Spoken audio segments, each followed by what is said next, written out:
हाय दोस्तों, मैं दीपक सर आप सभी को आइडियल स्टडी पॉइंट में स्वागत करता हूं। जैसा कि आप लोग देख रहे हैं, मैं क्लास टेंथ के लिए जो नेट पर जारी किए गए मॉडल सेट सब्जेक्ट मैथ का ऑफिशियल पेपर है, उसका सॉल्यूशन मैं लेकर आ गया हूं। ठीक है ना। इस बार किया यह गया है कि जितने भी क्वेश्चन सॉल्यूशन करने होते हैं उसका डबल क्वेश्चन दिए गए हैं। ठीक है ना, दिए जाएंगे। और देखिए यहाँ पे पहले जो था क्वेश्चन 60 आते थे ऑब्जेक्टिव, जिसमें आपको 50 का सॉल्यूशन करना था। लेकिन इस बार से क्या किया गया है कि क्वेश्चन रहेंगे आपका 100 ऑब्जेक्टिव, जिसमें आपको 50 का जवाब देना रहेगा। ठीक है। और शॉर्ट क्वेश्चन जो होगा दोस्तों, लघु उत्तरीय क्वेश्चन जो होगा आपका 30 रहेंगे, जिसमें आपको 15 क्वेश्चन का जवाब देना रहेगा। ठीक है। और आपका दीर्घ उत्तरीय जो क्वेश्चन रहेगा दोस्तों, 8 रहेंगे, जिसमें आपको 4 का जवाब देना रहेगा। ठीक है ना। तो समझ गए होंगे। तो चलिए मैं सबसे पहले ऑब्जेक्टिव क्वेश्चन का सॉल्यूशन कराऊंगा। ठीक है ना, यानी कुल क्वेश्चनों की संख्या जो दोस्तों होगा 138 रहेंगे। ठीक है ना, इसमें से आधा आपको बनाना रहेगा। ठीक है ना। तो चलिए स्टार्ट करते हैं। ये देखिए दोस्तों, ये हमारा जो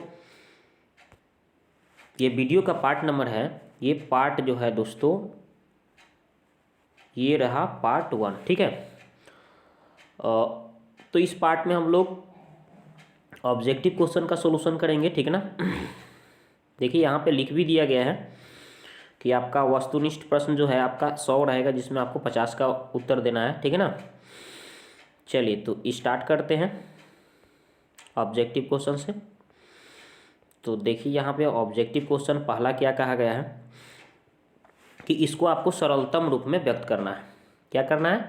सरलतम रूप में व्यक्त करना है। तो देखिए, तो बिल्कुल आसानी तरीका से आप कर सकते हैं। इसको आपको काट देना है, ओनली फॉर काट कर। इसको जैसे ही काटिएगा, ठीक है ना, तो देखिए इसको कितना बार में काटेंगे ये हम देखते हैं। तो ये देखिए, ये जो 92 है, ठीक है ना, और बटा में कितना है 115। इसको आप काटिएगा तो ये दोनों कितना से कटेगा। तो देखिए ये कितना से कट रहा है, तो इसको आप काटिएगा तो कितना बार में होगा, 23 से करिए। ठीक है। तो 23 चौके 192 होता है। ठीक है। यहाँ पे क्या हो जाएगा, 23 चौके 192, सॉरी 23 चौका 92 हो जाएगा। और इसको आप काटिएगा, ठीक है ना, तो 23 पचे 115 हो जाएगा। आप गुना करके देख सकते हैं। ठीक है ना। देखिए काटिएगा ना, 23 पचे तो 5 3 15 के 5, और 5 गुना 10 1 11। देख लिए ना। 23 पचे कितना हो रहा है, 115 हो रहा है, और 23 चौका 92 हो जाएगा। ठीक है ना। 4 3 12 के 2, और और आपका कितना हो जाएगा, 4 दूना 8 1 9। ठीक है ना। यानी कि ये ऊपर वाला 4 बार में कटा और नीचे वाला 5 बार में कटा। यानी कि इसको हम, इसका आंसर क्या हो सकता है दोस्तों, तो इसका आंसर हो जाएगा 4/5। ठीक है। इसको आप 23 से काटेंगे तो ऊपर वाला 4 बार में कट जाएगा। ठीक है ना। और नीचे वाला दोस्तों, ये 23 से काटिएगा तो ये नीचे वाला 5 बार में कट जाएगा। तो इसलिए इसका आंसर हो जाएगा बी। अब चलिए नेक्स्ट सवाल का उत्तर देखते हैं। तो देखिए नेक्स्ट सवाल में क्या कहा गया है कि दो परिमेय संख्याओं के बीच अधिकतम कितनी परिमेय संख्या हो सकती है। तो ये तो आप पढ़े होंगे, 9th में भी पढ़े होंगे कि दो परिमेय संख्याओं के बीच अनंत परिमेय संख्या हो सकती है। अगला क्वेश्चन, तो ये देखिए अगला क्वेश्चन क्या कहा गया है कि निम्नलिखित में से किसका दशमलव प्रसार शांत है। तो देखिए आप पढ़े होंगे ना कि 2 के पावर आपका n, ठीक है ना, अगुने 5 के पावर m।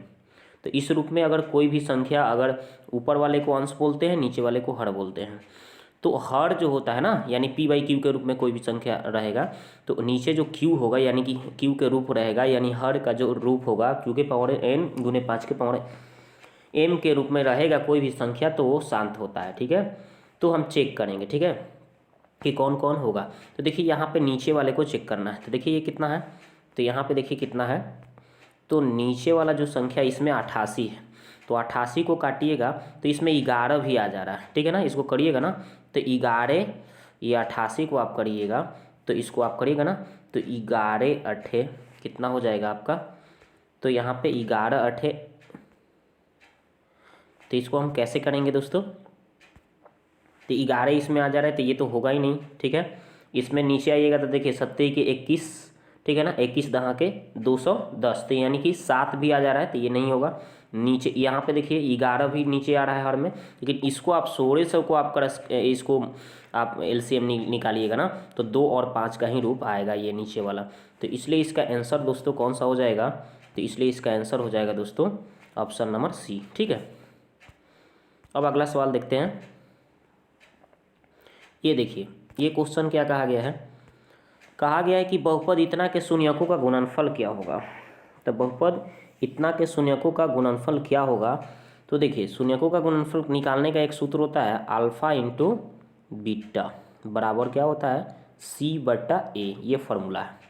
तो देखिए यहाँ पे इसके अकॉर्डिंग काम करेंगे, तो सी के स्थान पे ए दिया है और ए के स्थान पे डी दिया है, तो क्या हो जाएगा दोस्तों ए बटे डी इसका आंसर हो जाएगा। तो देखिए आपका ए बटे डी कौन सा उत्तर दिख रहा है, ऑप्शन नंबर डी, ठीक है। अगला सवाल देखते हैं अब।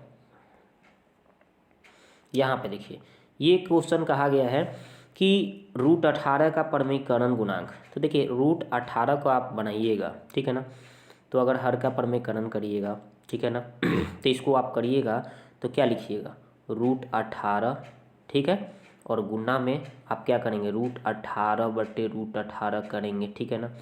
तो ऐसे भी आप इसको कट कर रहे हैं तो क्या आ रहा है √18 ही बच रहा है। तो इसका आंसर दोस्तों कौन सा हो जाएगा, ऑप्शन नंबर डी √18, ठीक है। अब चलिए नेक्स्ट सवाल देखते हैं, इसका आंसर क्या हो जाएगा दोस्तों, तो इसका उत्तर हो जाएगा √18, ठीक है। अब चलिए नेक्स्ट सवाल देखते हैं। ये देखिए ये बोला गया है क्वेश्चन कि सबसे छोटी अभाज्य संख्या, ये तो बच्चा बच्चा जानता है, सबसे छोटी अभाज्य संख्या क्या होता है 2। अगला क्वेश्चन देखिए, इसमें देखिए क्या कहा गया है कि यदि ए बराबर बी क्यू प्लस आर, जहाँ ए और बी धनात्मक पूर्णांक हो तो क्या हो सकता है। तो ये आपको पढ़ाया गया होगा दोस्तों कि ए बराबर बी क्यू प्लस क्या होता है आर, जहाँ पे शर्त दिया रहता है, आप बुक में देखे होंगे कि 0 से बड़ा या बराबर आर का मान बी से छोटा होता है, ये शर्त दिया रहता है ना, आप पढ़े होंगे। तो यहाँ पे क्या बोला गया, बी का मान जो होगा आर से क्या होगा, बी का मान जो होगा दोस्तों आर का जो मान होगा बी से छोटा होता है। तो देखिए इसके अकॉर्डिंग कौन सा दिख रहा है ऑप्शन, बी का मान आर से, बी का मान क्या हो जाएगा बी से आर का मान छोटा, यानी ऑप्शन नंबर कौन सा दिख रहा है, तो इसका आंसर हो जाएगा दोस्तों ऑप्शन नंबर सी, ठीक है। चलिए अब नेक्स्ट सवाल को देखते हैं। ये देखिए निम्नलिखित में कौन परिमेय संख्या है, तो परिमेय ये तो अपरिमेय है ना दोस्तों, यहाँ पे देखिए आप ये तो आपका अपरिमेय संख्या है क्योंकि इसमें √3 लग गया है, ये इसको भी आप निकलिएगा तो 2√2 आएगा, ये भी अपरिमेय, ये भी √7 है, ये भी अपरिमेय। लेकिन इसको अगर आप काटते हैं √5 से √5 कट गया तो 6 बच गया, तो √6 जो है क्या है, तो ये परिमेय संख्या है। यानी कि कहने का मतलब दोस्तों इसका आंसर हो जाएगा ऑप्शन नंबर डी, ठीक है। अब चलिए नेक्स्ट सवाल को देखते हैं। ये देखिए अगला क्वेश्चन क्या कहा गया है, तो अगला क्वेश्चन कहा गया है कि बहुपद इतना के शून्य को पूछा जा रहा है। तो देखिए दोस्तों यहाँ पे आप x² प्लस 12x, ठीक है, प्लस 35, इसका जैसे ही आप शून्यक निकालिएगा, ठीक है ना, यहाँ पे 0 करके आप निकालेंगे तो x² प्लस 12, देखिए यहाँ 7 5 35, 7 5 12 हो जाता है, तो 7x, ठीक है, प्लस 5x, ठीक है, प्लस 35, ठीक है, बराबर 0। आप यहाँ से कॉमन लेंगे तो x कॉमन हो जाएगा, x प्लस 7 बचेगा, यहाँ से 5 कॉमन लेंगे तो x प्लस 7 बचे 35, 7 बच जाएगा बराबर 0, ठीक है। तो यहाँ पे देखिए अब इसको हम क्या कर सकते हैं दोस्तों, तो यहाँ पे हम क्या कर सकते हैं, तो हमारा क्या आया है, एक बार x प्लस आपका 2 एक बार हम क्या लिखेंगे 5 लिख लेंगे x प्लस 5, और एक बार क्या लिखते थे x प्लस 7 बराबर 0, ठीक है ना। तो यहाँ से आप इसको बराबर के 0 करिएगा तो ये प्लस में है तो उधर जाएगा तो -5 हो जाएगा, यहाँ से भी प्लस में उधर जाएगा तो -7 हो जाएगा, यानी दोनों मान क्या आ रहा है, तो ऋणात्मक मान आ रहा है, ठीक है ना, x का मान दोनों ऋणात्मक मान आ रहा है, तो इसके लिए आंसर कौन सा हो जाएगा, दोनों ऋणात्मक मान होगा, ठीक है, यानी ऑप्शन नंबर 20 का आंसर। अगला सवाल ये देखिए, निम्नलिखित में कौन अपरिमेय संख्या है? तो ये 121 का तो वर्गमूल निकल जाता है 11 हो जाएगा, तो ये तो आपका अपरिमेय नहीं है ना। यहाँ पे देखिए 196 इसका वर्गमूल 14 हो जाएगा, ये तो भी नहीं है। यहाँ पे 27 का निकालिएगा तो 3√3 आएगा, ये भी नहीं हो जाएगा, नहीं होगा। हाँ, यहाँ पे 3√3 आ रहा है, तो ये अपरिमेय हो गया ना दोस्तों, ये आपका अपरिमेय हो गया, यानी ऑप्शन नंबर इसका सी आंसर। ये तो इसका 17 हो जाएगा, निकल जाएगा ना, तो ये तो नहीं होगा, यानी अपरिमेय पूछा जा रहा है तो इसका आंसर हो जाएगा ऑप्शन नंबर सी। यहाँ पे देखिए दोस्तों, अब यहाँ पे क्या बोला जा रहा है, तो यहाँ पे शून्यक निकालना है। तो 5y² इक्वल टू, ये माइनस था तो उधर ले जाएंगे। देखिए शून्यक निकाला जाता है तो कैसे निकाला जाता है, तो शून्यक निकालने के लिए क्या किया जाता है कि यहाँ पे जो 5y² दिया है माइनस 25 दिया है बराबर 0 करिएगा, तो यहाँ पे 5y² बराबर, ये माइनस से तो उधर जाएगा तो प्लस हो जाएगा, ये 5 से काट सकते हैं 5 बार में, तो यानी y² का दोस्तों मान क्या आया, तो यहाँ पे 5 आ गया। ठीक है, अब स्क्वायर हटेगा यहाँ से तो क्या आएगा, y² बराबर क्या आया, 5 आया है। स्क्वायर हटा तो रूट हटता है, आपको पता होनी चाहिए, प्लस माइनस चिन्ह छिपा रहता है, तो यानी कि y का मान क्या हो गया, +-5।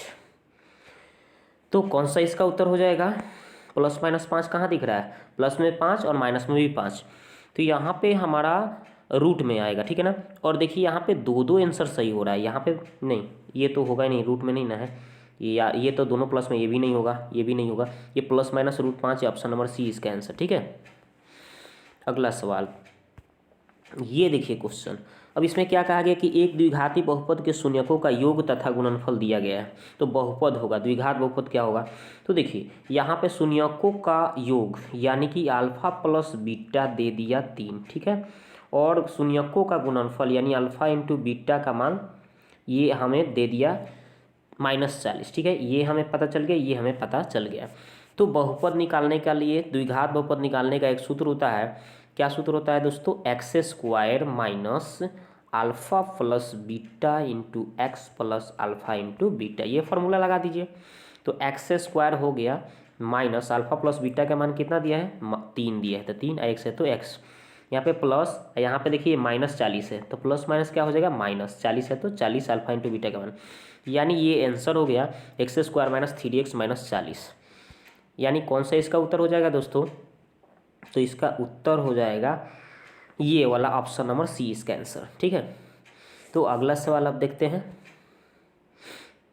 नहीं, यहाँ पे माइनस में ना होगा, यानी ऑप्शन नंबर इसका ए ना आंसर आया है, हमारा क्या आया था आंसर, x² माइनस आपका 3x आया था ना, -3x और -40 आया था, तो इसका ये ना आंसर है, ऑप्शन नंबर ए इसका आंसर। ठीक है, चलिए अगला सवाल देखते हैं। यहाँ पे देखिए अगला सवाल क्या कहा गया कि समीकरण इतना इतना का हल होगा, तो इसके लिए हल निकालने के लिए एक फार्मूला है, a1/a2 बराबर b1/b2, ठीक है ना, बराबर c1/c2, ये शर्त होता है। इस पर हम मान पुट करेंगे, तो देखिए यहाँ पे x में क्या सटा है, कुछ नहीं तो 1 है, तो 1 लिखिए। यहाँ पे x में क्या सटा है, कुछ, यहाँ पे 2 सटा है। यहाँ पे देखिए y में 2 सटा है ना, बराबर में लिखिए 2 यहाँ पे y में क्या सटा है 4, तो ये a2 b2 हो गया। और यहाँ पे देखिए, ये यहाँ पे देखिए 4 है ना, तो उधर जाएगा तो -4, तो -4 ऊपर हो जाएगा, और नीचे यहाँ पे भी इधर से इधर आएगा तो -8 हो जाएगा। ठीक है ना, तो माइनस माइनस प्लस हो गया, ये 4 से 4 2 बार में कट गया, ये कट गया 2 बार में, ये तो 1/2 हिले है, यानी सबके सब क्या आ रहा है, सबके सब 1/2 बराबर 1/2 बराबर 1/2, यानी सब जब मान बराबर हो जाता है दोस्तों, तो इसका हल पूछा जाएगा तो अनगिनत हल होता है, अपरिमित रूप से अनेक हल। ठीक है, यानी इसका ऑप्शन नंबर कौन सा उत्तर हो जाएगा, ऑप्शन नंबर डी। अगला सवाल देखते हैं, तो देखिए अगला सवाल क्या हो जाएगा,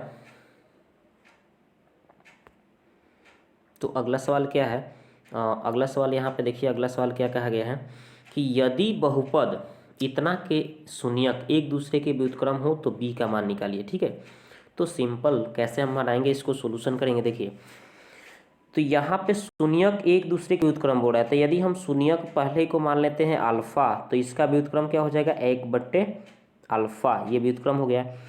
तो यदि शून्यक इसके बोल रहे हैं कि शून्यक एक दूसरे के व्युत्क्रम है, तो बी का मान निकालना है। ठीक है, तो देखिए ये तो हमें पता चल गया, तो यहाँ से अगर हम अल्फ़ा इंटू बीटा का मान निकालते हैं, ठीक है ना, ये अल्फ़ा हो गया, ये बीटा हो गया, तो अल्फ़ा इंटू बीटा बराबर क्या होता है दोस्तों, अल्फ़ा इंटू बीटा बराबर क्या होता है, सी बटा ए। तो सी के स्थान पे क्या दिया है, माइनस बी दिया है, ए के स्थान पे क्या है, कुछ नहीं सटा है तो एक सटा है, और यहाँ पे ये कट गया, तो यहाँ से देखिए इधर एक बचा, इधर क्या है माइनस बी, और इसको उलट देंगे तो बी का मान क्या आएगा, माइनस एक आ जाएगा ना, बी का मान आपका क्या आएगा, माइनस एक, माइनस इधर आ गया, तो ये इसका आंसर हो जाएगा। कौन सा दिख रहा है ऑप्शन, तो ऑप्शन नंबर बी इसका आंसर। ठीक है, अगला सवाल देखते हैं। ये देखिए अगला सवाल कह रहा है कि अर्धवृत्त का कोण होता है, तो 9th में ही आप पढ़ेंगे कि अर्धवृत्त का कोण समकोण होता है, यानी 90 डिग्री होता है। चलिए अगला सवाल देखते हैं।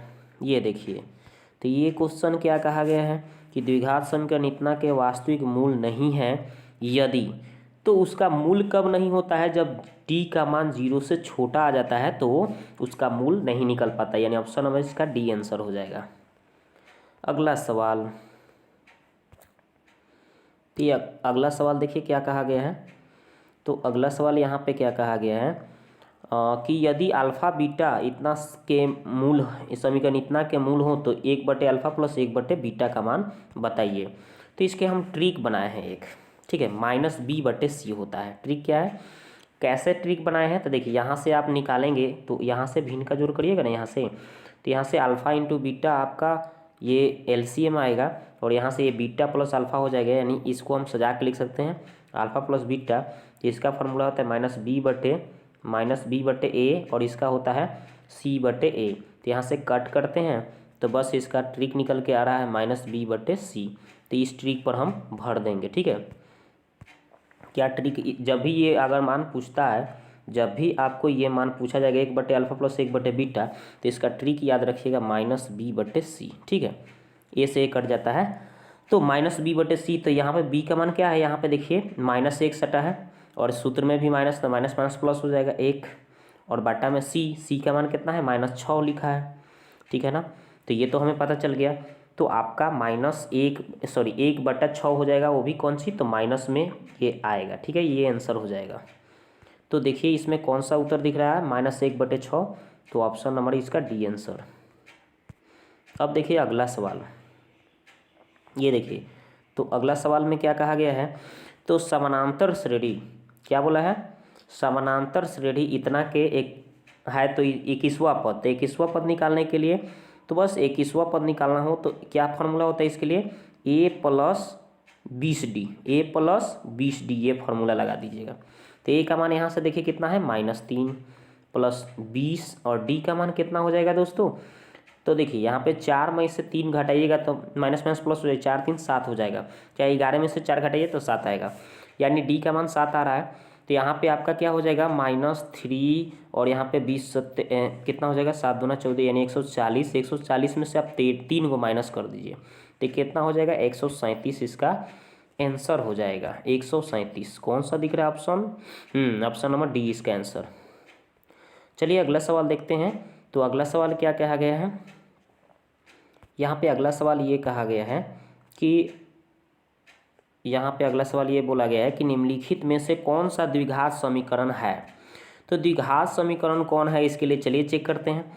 तो द्विघात समीकरण पूछा गया है, तो यहाँ पे देखिए, यहाँ पे द्विघात ही आपको बताना है। ठीक है, तो ये तो आपका द्विघात समीकरण, ये तो इसको अगर हम करते हैं कैलकुलेट तो ये तो माइनस में हो जाएगा, ये तो होगा ही नहीं। ठीक है ना, और यहाँ से भी देखेंगे तो ये भी इन्वर्स में हो जा रहा है, ये भी नहीं होगा, और द्विघात समीकरण पूछा जा रहा है ना, ये रूट में आ गया ना, √x, तो ये तो होगा ही नहीं। ठीक है ना, बट्टा में कभी चर राशि दिखे या रूट में चर राशि दिखे तो वो बहुपद होता ही नहीं है। ठीक है, यानी द्विघात समीकरण होगा ही नहीं। चलिए वो तो हो गया। यहाँ पे इसको आप सॉल्यूशन करिएगा ना, तो इधर होल क्यू है, इधर भी x³ आएगा, इधर भी x³ है, तो ये दोनों साइड कट के x³ कट जाएगा तो x² के रूप में कुछ आएगा, द्विघात समीकरण के रूप में आ जाएगा, तो इसलिए इसका आंसर हो जाएगा ऑप्शन नंबर ए। ठीक है ना, आप इसको सोल्व करके आप देख सकते हैं। ठीक है, चलिए अगला सवाल देखते हैं तब। ठीक है, तो अगला सवाल क्या कहा गया है कि ये समानांतर श्रेणी है, तो इसमें क्या कहा जा रहा है कि कौन सा पद शून्य है, कौन सा पद, तो यहाँ पे an का मान तो शून्य बोल दिया, तो यहाँ पे अब यहाँ पे एक फार्मूला होता है ए एन बराबर ए प्लस एन माइनस 1 × डी। ये फार्मूला लगा दीजिए और इसका मान 0 दिया है और ए का मान यहाँ से आप निकालेंगे 80 दिया है, प्लस एन का मान हमें तो निकालना है और डी का मान हमें कितना पता चल गया। यहाँ देखिए 76 में से आप 80 को कम करिएगा, ठीक है, तो -4 आएगा। कितना आएगा भाई? -4 आएगा। यहाँ से भी आप 72 में से आप इसको घटाएगा तो -4 आएगा। अब ये 80 इधर आ जाएगा तो ये प्लस में था तो इधर आया तो -80 हो गया और यहाँ पे n-1 बचा है और यहाँ पे -4 है ना, तो ये अगर हम इससे काटेंगे तो ये माइनस माइनस तो प्लस हो गया, ठीक है, और यहाँ पे 4 से काटिएगा तो 20 चौके 80, तो यहाँ पे 20 बराबर क्या आया है n-1, ठीक है। तो यहाँ से हमें क्या आया है 20 बराबर n-1 बचा है। अब ये माइनस है तो इधर आएगा तो जुड़ जाएगा, तो 1 बढ़ेगा ना, तो 20 और प्लस 1 कितना हो जाएगा 21 आ जाएगा, ठीक है। तो इसका आंसर 21 आएगा। तो कौन सा इसका उत्तर दिख रहा है आपको? ऑप्शन नंबर बी इसका आंसर, ठीक है ना, 21वां। कौन सा हो जाएगा 21वां। अगला ये देखिए क्वेश्चन नंबर 21, देखिए क्या कहा गया है जी कि समानांतर श्रेणी का सामान्य पद कितना, ये इतना है, तो सर्वांतर निकालना है। तो देखिए यहाँ से हम ये सर्वांतर श्रेणी का सामान्य पद दे दिया है। यहाँ पे एन का मान के चले कितना है 6 - 4n दिया है, तो यहाँ से हम a1 निकालते हैं पहले। तो 6 - 4 × 1, ठीक है, तो यानी 6 - 4 यानी कि कितना आएगा 2। a1 हमें पता चल गया कि 2 आ गया। अब इसी तरह से हम a2 निकालेंगे। क्या निकालेंगे भाई? a2 निकालेंगे। तो a2 कैसे निकालेंगे? यहाँ पे a2 लिख देंगे, ठीक है, और इसमें हमें भरना है। तो 6 - 4 × 2, ठीक है, तो 6 - 4 दूना 8 कितना आएगा घट के -2 आएगा। a2 हो गया हमें। a1 हमें पता चलिए गया था कि कितना आएगा, ठीक है ना, 2 आ रहा था। इसका मान a2 का मान कितना आ रहा है -2 आ रहा है। तो फार्मूला डी निकालने का होता है a2 - a1। तो क्या है जी a2 का मान -2 आया है और a1 का मान भी 2 आ रहा था, तो इसका टोटल कितना आ रहा है -2 - 2 कितना हो गया -4 हो गया, ठीक है। तो इसका यही आंसर हो जाएगा दोस्तों। तो देखिए कहाँ पे -4 ऑप्शन दिया है, सी नंबर, ठीक है। अब चलिए अगला सवाल देखते हैं। ये देखिए ये कह रहा है कि इसमें आपको कौन सा निम्नलिखित में कौन समानांतर श्रेणी है। तो समानांतर श्रेणी में आपको पूछा जा रहा है कि कौन है। ये तो पावर में ये तो होगा ही नहीं। यहाँ से आप दोनों का अंतर निकाल के देखिए, तो 3 में से 2 1 गया तो 2 हो जाएगा। यहाँ से अंतर निकाल के देख लीजिए, तो 27 में से आपका 9 घटाइएगा तो कितना आ जाएगा 18 आ जाएगा। तो यहाँ पे अंतर तो समान है ही नहीं, तो ये भी आपका एपी में नहीं होगा। यहाँ से आप चेक कर सकते हैं। तो देखिए 4 में से इसको घटाइएगा -2, तो 4 माइनस माइनस प्लस हो जाएगा 6 हो जाएगा। ये -6 में से इसको 4 को घटाइएगा तो -10 हो जाएगा। यानी यहाँ भी डिफरेंस अलग अलग आ रहा है, ये भी एपी में नहीं है, यानी ऑप्शन नंबर इसका सी आंसर। ये देखिए अब अगला सवाल क्या कहा गया कि मूल बिंदु के नियामक। तो मूल बिंदु के नियामक 0 0 होता है, आप पढ़े ही होंगे। अगला सवाल ये यहाँ पे देखिए, तो यहाँ पे क्वेश्चन कहा गया है कि एरिया PQR बटा एरिया ABC है। इसमें दो भुजाओं का अनुपात दे दिया है, तो इसका क्षेत्रफलों का अनुपात पूछा जा रहा है। तो बस इसका क्षेत्रफलों का जब भी अनुपात पूछा जाता है दोस्तों, तो कुछ करना थोड़े ना है। यहाँ पे जो भुजाओं का अनुपात हमें पता है और वहाँ पे उसके क्षेत्रफलों का अनुपात दिया, यहाँ तो भुजाओं का अनुपात दिया और क्षेत्रफलों का अनुपात पूछा जाता है। तो बस कुछ नहीं, इसका स्क्वायर कर लीजिए। तो 2 का स्क्वायर 4, 3 का स्क्वायर 9, यानी 4/9। तो कौन सा ऑप्शन दिख रहा है आपको? 4/9 कहाँ दिख रहा है? ऑप्शन नंबर ए इसका आंसर, ठीक है। तो अब अगला सवाल देखते हैं। तो अगला सवाल यहाँ पे 25 नंबर देखिए। ये 25 नंबर क्या बोला है कि दी गई आकृति में x का मान बताइए। तो सिंपल तरीका से आप निकाल सकते हैं। तो यहाँ पे देखिए ये जो आंतरिक में 2 कोण है, तो ये बाह्य कोण के योग के बराबर हो जाता है। दोनों कोणों का योग ये बाह्य कोण के बराबर हो जाता है। तो 60 और 50, यहाँ पे 60 है यहाँ पे 50 है, दोनों को जोड़िएगा कितना हो जाएगा 110। तो ये आपका आएगा 110 हो जाएगा यहाँ पे ये जो बाह्य कोण बन रहा है, ठीक है ना। अब ये हमें पता चल गया। और यहाँ पे देखिए ये सीधी रेखा जो जा रहा है, यहाँ पे x का मान यहाँ पे पूछा गया है। तो ये कोण तो हमें पता चल गया है ना यहाँ से यहाँ तक, और ये हमें निकालना है, x का मान निकालना है। तो इन दोनों ये जो है एक रैखिक बना रहा है। तो एक रैखिक जो होता है दोस्तों, तो यहाँ पे रैखिक होने के चलते यहाँ पे दो कोणों का योग क्या हो जाएगा 180। तो यहाँ पे 110 है और यहाँ पे x का मान निकालना है, तो दोनों कोणों का योग कितना होगा 180 होगा ना। तो x + 110 बराबर 180, ये तो हमें पता चल गया 180। तो जैसे ही आप 110 उधर ले जाइएगा तो कितना आ जाएगा 180 में से आप क्या माइनस करिएगा 110 माइनस कर लीजिएगा, कितना आ जाएगा दोस्तों 70 आ जाएगा, x का मान आ जाएगा। ठीक है, तो ऑप्शन नंबर कौन सा दिख रहा है, ऑप्शन नंबर सी इसका आंसर। ठीक है, अब चलिए अगला सवाल देखते हैं। तो दोस्तों अगले यहाँ पे ये अगले क्वेश्चन का सॉल्यूशन मैं अगले वीडियो में लेकर आऊँगा। ठीक है, क्योंकि वीडियो थोड़ा सा लंबा हो जाएगा तो थोड़ा सा प्रॉब्लम हो जाएगा, ठीक है ना, वीडियो को अपलोड करने में, इसलिए मैं छोटा छोटा वीडियो करके बना रहा हूँ। तो इसके बाद ये 26 नंबर से क्वेश्चन जो होगा उसके लिए दूसरे पार्ट में मैं लेकर आऊँगा। ठीक है, तो वीडियो यदि आपको अच्छा लग रहा है तो लाइक और सब्सक्राइब करना नहीं भूलिएगा। तो वीडियो को देखने के लिए आपको बहुत बहुत धन्यवाद।